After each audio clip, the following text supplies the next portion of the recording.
Six class प्रिय विद्यार्थियों, आप अपनी हिंदी की पुस्तक निकाल लीजिए वसंत।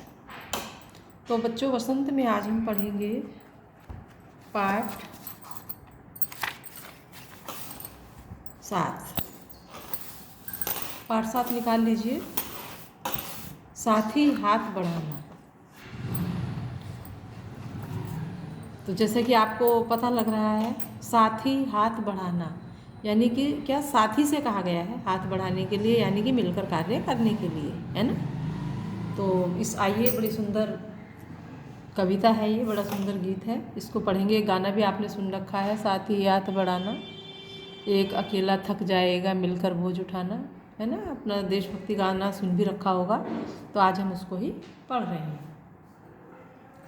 तो देखिए, साथी हाथ बढ़ाना, एक अकेला थक जाएगा मिलकर बोझ उठाना, साथी हाथ बढ़ाना। हम मेहनत वालों ने जब भी मिलकर कदम बढ़ाया, सागर ने रास्ता छोड़ा पर्वत ने शीश झुकाया। फौलाती हैं सीने अपने, फौलाती हैं बाहें, हम चाहें तो चट्टान में पैदा कर दें राहें, साथी हाथ बढ़ाना। तो क्या कहते हैं इसमें कवि? कवि इसके कौन हैं? इनके कवि हैं,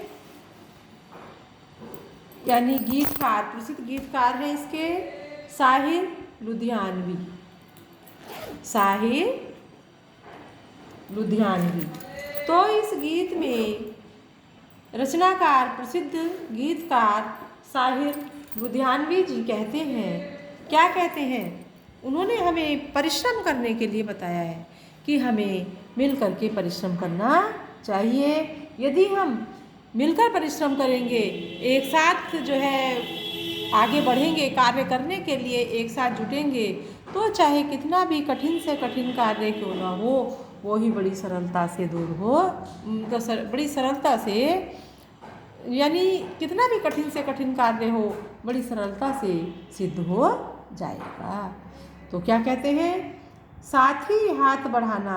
इसमें कभी एक साथ चलने के लिए कहते हैं। हे भाइयों, हे व्यक्तियों, हे देशवासियों, जिनको किसको संबोधित किया है? देशवासियों को।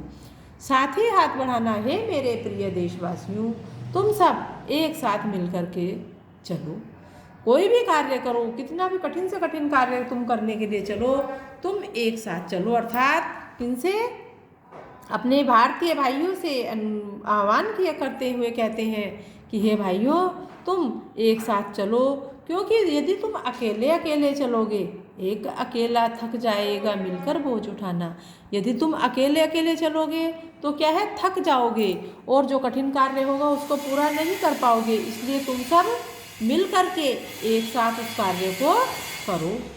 हे साथियों, एक साथ मिल करके हाथ बढ़ाओ। हम मेहनत करने वालों ने जब भी मिलकर कदम बढ़ाया, तो क्या कहते हैं कवि? कहते हैं कि हम कठिन परिश्रम करते हैं, हम सभी मेहनत करने वाले हैं, हम सभी कठिन परिश्रम करने वाले हैं। हम कठिन परिश्रम करने वालों ने, यानी हम मेहनत करने वालों ने जब भी एक साथ अपना हाथ बढ़ाया है, जब भी एक साथ मिलकर के कदम बढ़ाया है, अर्थात हम किसी कार्य को करने के लिए एक साथ चले हैं, तो क्या हुआ है? कठिन से कठिन कार्य भी सफल हो गए हैं। अर्थात सागर ने रास्ता छोड़ा, अर्थात समुद्र ऐसे ही थोड़ी बहुत बड़ा होता है ना। तो समुद्र भी क्या है, रास्ता छोड़ देता है, और पर्वत ने भी शीश झुका दिया है। पर्वत भी को भी हम लांग जाते हैं। फौलाती सी ने है अपने, फौलाती हैं भाई। हम सभी भारतीयों का, हमारा सभी भाइयों का जो है क्या है, हमारा जो छाती है, सीना माने छाती, फौलाद के समान है, और हमारी बाहें, हमारी जो भुजाएं हैं, वो भी फौलाती ही हैं। हम सभी भाइयों की, हम सभी भारतवासियों की जो दिल है, मतलब कहना चाहिए चौड़ी छाती वाले हैं ना, जो छाती है वो फौलाती है, अर्थात हमारी, और जो बाहें हैं, हमारी जो भुजाएं हैं, वो भी फौलाती हैं। यदि हम चाहें तो चट्टानों में भी पैदा करते रहें। यदि हम चाहें सब एक साथ मिलकर के कार्य करें, तो हम चट्टानों में भी रास्ता बना सकते हैं। कब?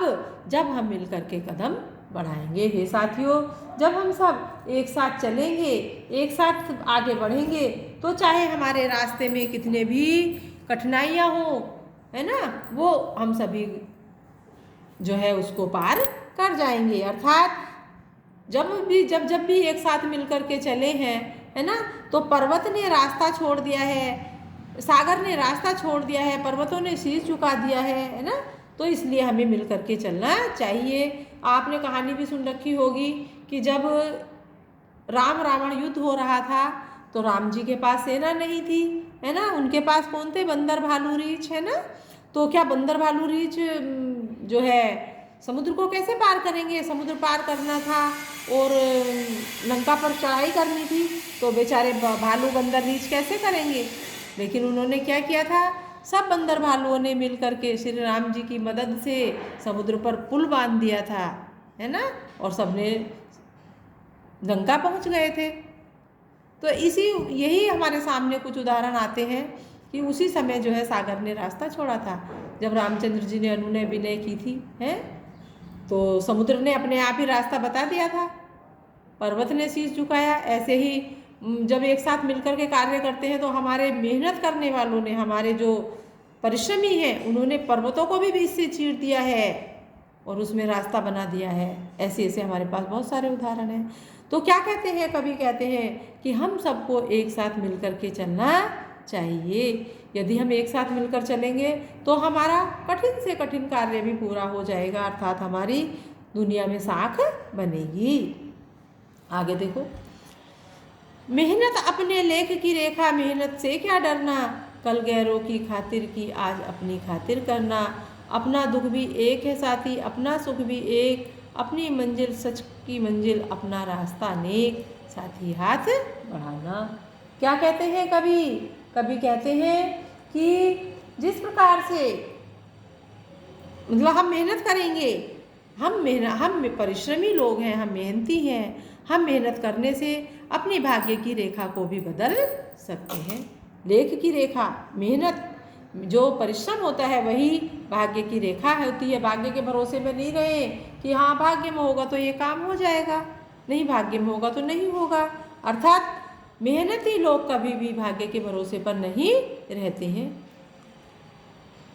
वो अपनी भाग्य जो है अपनी मेहनत से बनाते हैं। मेहनत से वो, उनके मन की ये भावना होती है कि मेहनत से डरना नहीं चाहिए, कार्य कितना भी कठिन हो उससे डरना नहीं चाहिए।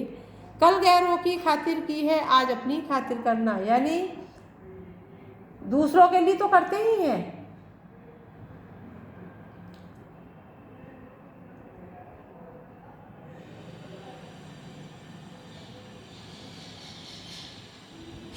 कहने का अभिप्राय ये है, कल गैरों की खातिर की आज अपनी खातिर करना, अर्थात ये सोच के चलो कि कल हमने दूसरों के लिए कार्य किया है तो आज अपने लिए ही करना है। अपना दुख भी एक है साथी, अपना सुख भी एक। हे मेरे साथियों, अपना, चाहे अपना दुख हो तो वो दूसरों का दुख मानना चाहिए और अपना सुख हो तो दूसरों का सुख मानना चाहिए। यानी अपना दुख और सुख जो है हम सभी का एक ही है। ये नहीं कि तुम्हारा साथी परेशान है तो तुम हंस करके निकल जाओ, है ना, ऐसा नहीं है। यदि तुम्हारे साथी दुखी है तो तुम्हें भी उसका दुख होना चाहिए, तुम्हारा साथी सुखी है तो तुम्हें भी उसका सुख होना चाहिए, उसकी खुशी में प्रसन्न होना चाहिए, है ना। तो सबका दुख और सुख एक ही होता है। अपनी मंजिल सच की मंजिल, अपना रास्ता नेक, यानी कि हमारी जो मंजिल है, जब हम मिलकर काम करेंगे, हम सबका जो है एक ही मंजिल होनी चाहिए कि हमें सच्चाई का रास्ता अपनाना चाहिए। हमें सच्चाई की राह पर चल कर के, हम सबको सच्चाई की राह पर एक साथ चल कर के अपना रास्ता बनाना है। अपना रास्ता नेक, नेक मतलब अच्छा। जब हम सच्चाई के रास्ते पर चलेंगे तो कोई भी हमारे रास्ते में कोई रुकावट आएगी ही नहीं। इस प्रकार से सबको मिलकर कदम बढ़ाना है, अर्थात सबको एक साथ चलना है।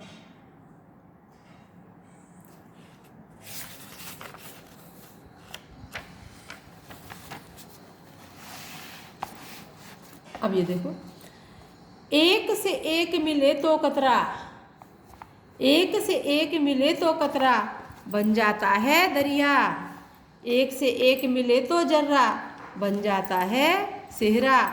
एक से एक मिले तो राई बन जाती है, बन सकती है पर्वत। एक से एक मिले तो इंसान बस में कर ले किस्मत, साथी हाथ बढ़ाना।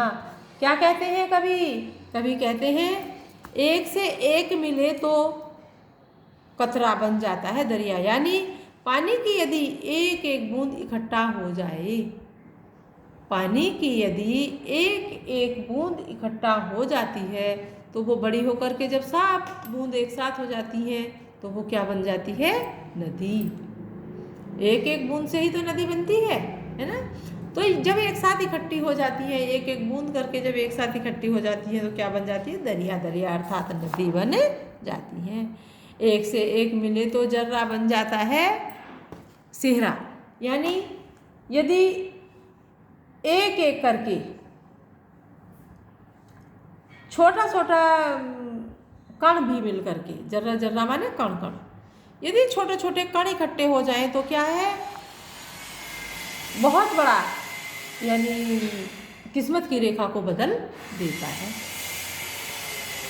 एक एक कण मिल करके किस्मत की रेखा भी को बदल सकता है। एक से एक मिले तो राई बन सकती है पर्वत। और राई यदि एक एक कण मिल जाए राई का, एक एक राई करके एक साथ इकट्ठी हो जाती हैं तो क्या? वही पर्वत बन जाता है। एक से एक मिले तो इंसान बस में कर ले किस्मत। यदि उसी प्रकार से यदि सभी इंसान, सभी मनुष्य, हम सभी भारतीय आपस में मिलकर रहेंगे, है ना, और एक साथ मिलकर के चलेंगे तो क्या है? हमारे इस देश की किस्मत बदल जाएगी और हमारा जो देश है ये संसार के सभी देशों में अग्रणी बन जाएगा। इसलिए हे बालकों, क्या है? सबको मिलकर के काम करना चाहिए। तुम्हें भी अपने क्लास में, अपनी उसमें प्रेम से रहना चाहिए, लड़ाई झगड़ा नहीं करना चाहिए, मिलकर के ही कार्य करने चाहिए, परिवार में भी, घर में भी, देश में भी। तो यदि हम मिलकर के चलेंगे तो कोई भी समस्या हमारी नहीं आएगी, कोई भी कठिनाई जो है हमारे मार्ग में हमारे कार्य को नहीं रोकेगी। इसलिए कवि कहता है कि हे साथियों, मिलकर साथ चलना है, साथी हाथ बढ़ाना। साथी, सब साथियों को मिलकर के हाथ बढ़ाना है, अर्थात साथ साथ चलना है। तो बच्चों, ये बड़ा सुंदर गीत है। देखो, ये आपका, मैंने अभी आपको समझाया, समझ में आया होगा है। इसको फिर से पढ़ना। समझ गए ना? यदि समझ में नहीं आए तो फिर हमें बताना, हम आपको पढ़ा देंगे।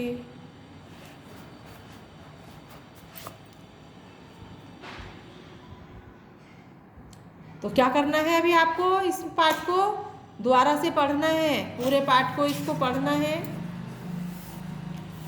ये गीत याद करना है, पढ़ना है, इसके अर्थ को समझना है। ठीक है? इसके शब्दार्थ, क्वेश्चन आंसर हम आपको बाद में बताएंगे। तो ये आपका हो गया पूरा पाठ। धन्यवाद।